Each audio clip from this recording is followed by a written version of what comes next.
Mark, you had said, yes, we do need to move more.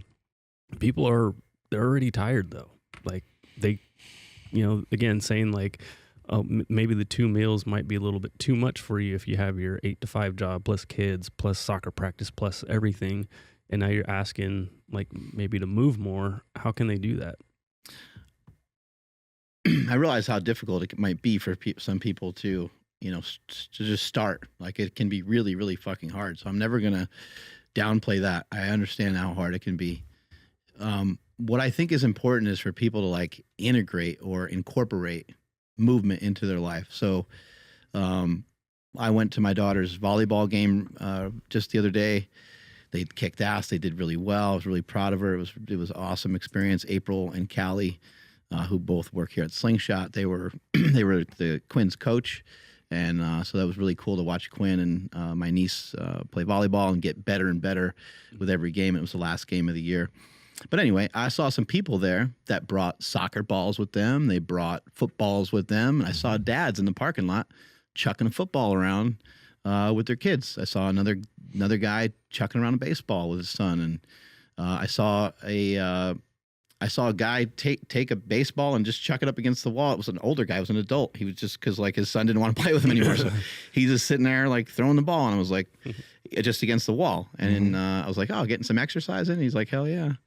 So whatever way you can get your exercise in, I think you just got to be careful you don't kind of lie to yourself with it, because whatever amount of steps and whatever amount of movement you have right now, if you're heavy, you probably need to figure out a way to even get a little bit more of it. Obviously, if you're working out several times a week and you're doing a lot, then that excludes you. But for the people that are wanting to lose weight that haven't really entertained moving around that much yet, if you're like a farmer or a UPS guy or whatever, sometimes you hear people say like, man, I move around a lot already. And it's like, man, like what a shitty story I have to tell you that you still have to move around more because that's what your body's currently used to. But then that might also be a thing where you encourage that person to go into the gym. It's like if you spent your time having a little bit more muscle on your body, over the years, your metabolism will be raised up. And for every movement that you do, your muscle is going to require energy. So all those steps that you take every single day with an extra 5 pounds of muscle on you, you're going to burn more and more calories. So you try to sell them on those things. But I think the main thing is just to encourage people to figure out a way to incorporate it into their lifestyle. And you go back to the things that people really like or enjoy. Maybe they used to love to ride their bike. It's like, do that. Maybe they like to walk. Maybe they like to run. What did you used to do that you would probably still like to do? And also, what do you currently have access to? Because like maybe you used to love to surf, but you're way out of shape and you can't do it anymore. Well, you might have to kind of train to surf, but now you have a goal, and that's a really wonderful thing. So I think trying to incorporate it into your day-to-day is a big factor. And maybe have a friend, have a super friend that you lift with, have a super friend that you run with or walk with.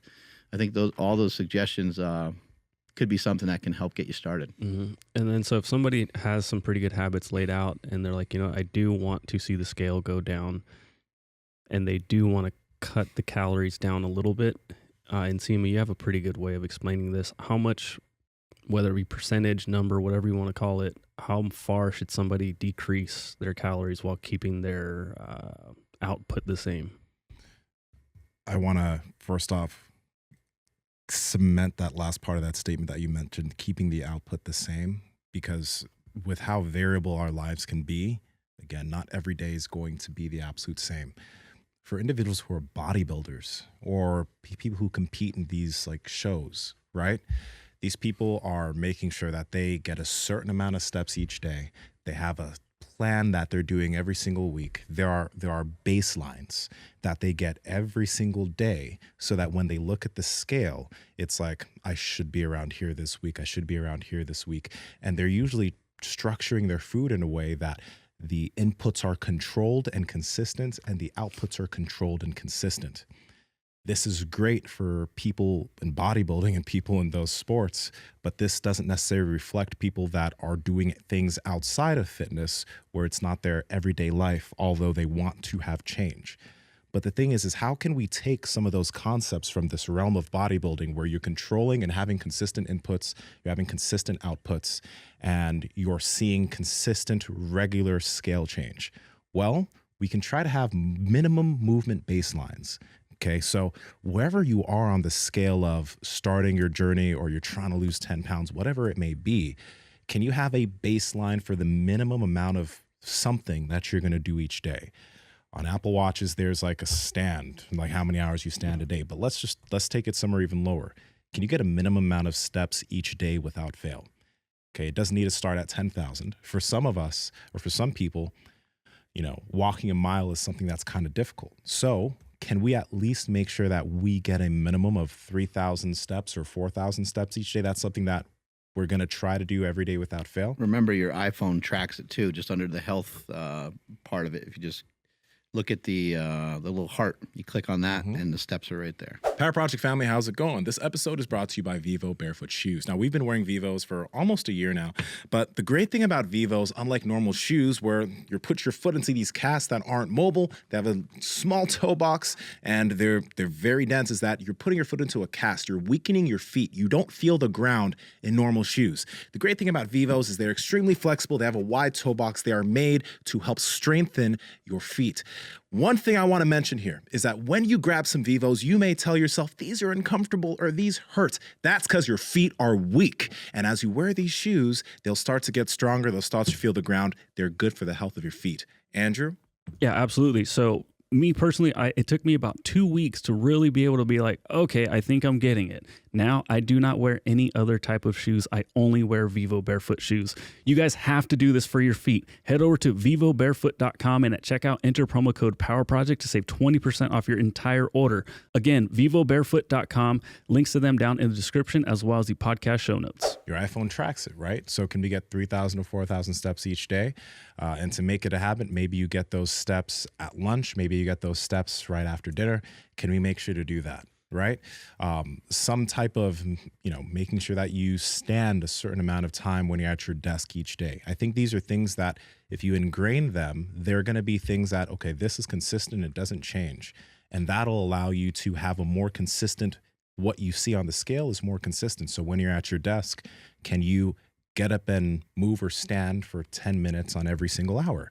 Try to do that so you're not perfectly sedentary. I think Huberman just did a podcast where he mentioned, it was like a few weeks ago, that versus, standing outside, like if you were to just get up every hour, you overall do better than if you were trying to just stand an hour and then sit for the rest of your shift. So making sure just building in the habit of being on your feet, right? So if we can get some movement baselines in, that gives us some level of consistent output along with working out, whether you work out 2 days a week to 4 days a week, you can have those things that are consistent. Because then if you have some consistent outputs that don't change, you can make changes on those outputs. Because what happens for a lot of people is like the scale isn't doing what they want the scale to do. But then they have no idea what the hell they're doing outside of maybe the stuff they're eating. They don't have a consistent baseline of the steps they take each day or the workouts they do. So they're like, fuck, what do I change? But if you have some just baselines, like let's say your goal is 10,000 steps each day, but you make sure that you have a contract with yourself to at least get in 5,000, then you can look and be like, this week I averaged around 6,000 steps. This next week I'm going to try to get to that 8,000. Okay. So consistent movement outputs are going to assure that you don't have as much variability on that scale. Now, as far as the inputs, because we've talked about trying to be in a caloric deficit, it's a little bit tougher if you don't track because you can't necessarily see all that food. But with all the things we've talked about in prior episodes about eating calorically dense foods, trying to eat at certain times of the day, eating real food to try to get your hunger in check, then what you can do, and I'm going to use Bruce as an example. Our homie Bruce is making some sick progress. He's consistently moving, but he was mentioning how the scale wasn't going down, which is why we're having this conversation today. So when I messaged him, he mentioned he's trying to walk a mile each day, but it's something he missed out on. So I said, just try to get in that minimum mile.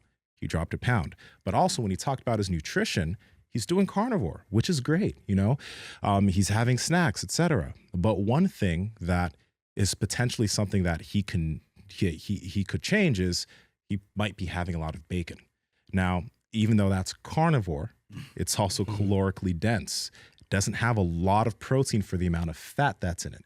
And if you're going kind of ham with that type of food that's high in calories, that could be the thing that's putting you over and putting you in a caloric Speaking surplus. of ham, if you just switched your bacon for ham, you'd get there. Yeah. Because ham is very lean. Exactly, right? So you can still get something that tastes really good, but it's not as calorically dense, right? So you can bring that down. Now, for people that are tracking, if you're tracking, then you probably know where your maintenance caloric intake is.